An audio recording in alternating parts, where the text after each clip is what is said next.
Alhamdulillah Rabbil Alameen. As-salatu was-salamu ala Muhammad wa ala alihi wa sahbihi ajma'in. Amma ba'd. Fa'udhu billahi minash shaitanir rajim. Bismillahirrahmanirrahim. Innaka la'ala khuluqin azim. ஆழ்கடலை படைத்து அதற்கு அழகிய அழைகளை கொடுத்து அழகு பார்க்கின்ற அல்லாஹ்வுக்கே எல்லா புகழும்.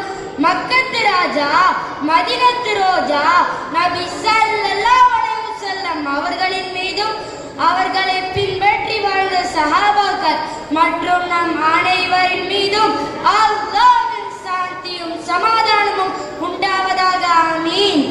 கண்ணியத்திற்குரிய ஆலிம்களே, மதிப்பிற்குரிய உஸ்தாதுமார்களே, அன்பு நிறைந்த சகோதர சகோதரிகளே, உங்கள் அனைவருக்கும் அஸ்ஸலாமு அலைக்கும் வரஹ்மத்துல்லாஹி வபரகாத்துஹு.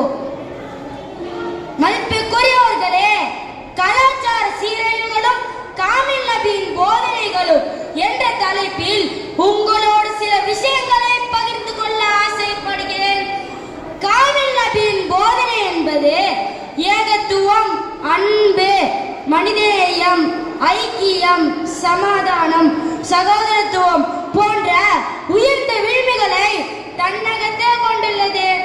இவற்றை உலகில் மலரச் செய்து தானும் தன்னை சுற்றியுள்ளவர்களையும் அமைதியாகவும் நிம்மதியாகவும் வாழ வழியமைத்துக் கொடுப்பதே உண்மையான இஸ்லாமியர்களின் கலாச்சாரமாகும்.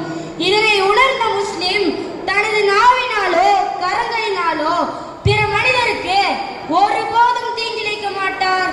அதனால் தான் நபி ஸல்லல்லாஹு அலைஹி வஸல்லம் கூறினார்கள், அக்மலுல் முஃமினி ஈமானன் அஹ்ஸனுஹும் குலுகா. ஈமான் என்ற இறை விசுவாசத்தில் பரிபூர்ணமானவர் தான் தன் குணத்தை அழகாக்கிக் கொள்பவர். சில்மா ஃபதஅக் வஃபு அம்மா ஸலமக் வஹ்சின் இலாமா அஸாஇலை. உம்மோடு உறவை துண்டித்து வாழ்பவரோடு நீ சேர்ந்து வாழும். உனக்கு அநீதி இழைத்தவரை மன்னித்துவிடும். உனக்கு தீங்கிழைத்தவருக்கு உபகாரமே செய்வீராக. மேலும் அல்லாஹ் குர்ஆனில் கூறுகிறான், வ இன்னக லஅலா குலுகின் அதீம். நபியே, நீ நற்குணத்தின் மீது இருக்கின்றீர். நபி ஸல்லல்லாஹு அலைஹி வஸல்லம் கூறினார்கள், மக்களே, உங்கள் இறைவன் தான், உங்களுடைய தந்தை ஒருவர் தான். ஒரு அரபியருக்கு அரபி இல்லாதவரை விடும், ஒரு அரபி இல்லாதவருக்கு அரபியரை விடும், ஒரு கருப்பருக்கு சிவப்பரை விடும், ஒரு சிவப்பருக்கு கருப்பரை விடும் எந்த சிறப்பும் இல்லை இறையச்சத்தை தவிர என்றார்கள். நபி ஸல்லல்லாஹு அலைஹி வஸல்லம் லா இலாஹா இல்லல்லாஹ் முஹம்மதுர் ரசூலுல்லாஹ் என்கிற தாரக மந்திரத்தை உம்மத்துக்கு சொல்லிக் கொடுத்த போது அந்நிய கலாச்சாரங்கள் அழித்தொழித்தார்கள். அதனால்தான் வேறு எந்த மதத்திலும் தடை செய்யப்படாத ஒன்று அடுத்தவன் காலில் விழுகின்ற கலாச்சாரம் இஸ்லாத்தில் மட்டும் தடை செய்யப்பட்டிருக்கிறது.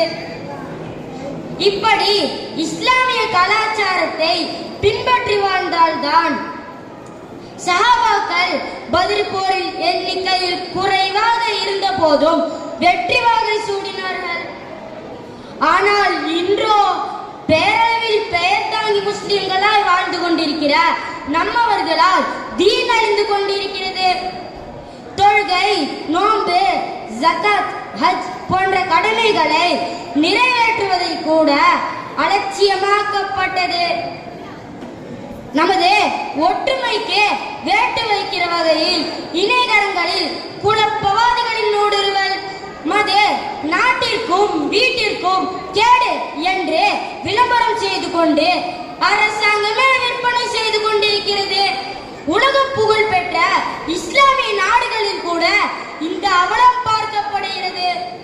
பாவத்தை தூண்டுகின்ற வகையில் அமைந்திருக்கும் பெண்களின் ஃபர்தாவின் நிலை, தன் பணபலத்தை வெளிப்படுத்துவதற்காக நடத்தப்படும் ஆடம்பர திருமணங்கள், இன்னும் சைடு கேப்பில் வரதட்சணை வாங்கி கொண்டு கேட்டால் பெண் முஸ்லிம் வீட்டில் அன்பளிப்பாக கொடுக்கப்பட்டது என்று கூறிவிடுகின்றார்கள். உண்ணும் உணவிலும் உடுத்தும் உடையிலும் கூட ஹலால் ஹராமை பார்ப்பதில்லை. இன்னும் அதை அறிந்து கொள்ள மார்க்க கல்வி கற்க செல்வதும் குறைந்து விட்டது. இப்படி உயரிய இஸ்லாமிய கலாச்சாரத்தை கைவிட்டதால் தான் 800 ஆண்டுகள் இந்தியாவை ஆட்சி செய்த இஸ்லாமியர்கள் இன்றைக்கு கயவர்களால் வந்தேரிகளுக்கு கவரி வீசிக் கொண்டிருக்கிறது. இந்நிலை மாற வேண்டும் என்றால் அணுவணுவாய் நாயகத்தை பின்பற்றி வாழ முயற்சிப்போம். சஹாபாக்களுக்கும் வலிமார்களுக்கும் வெற்றியமையும் சபிட்சத்தையும் வழங்கிய அல்லாஹ் நம்மையும் சிறப்பாக வைத்திருப்பான் என்று கூறி என் உரையை நிறைவு செய்கிறேன். அஸ்ஸலாம்.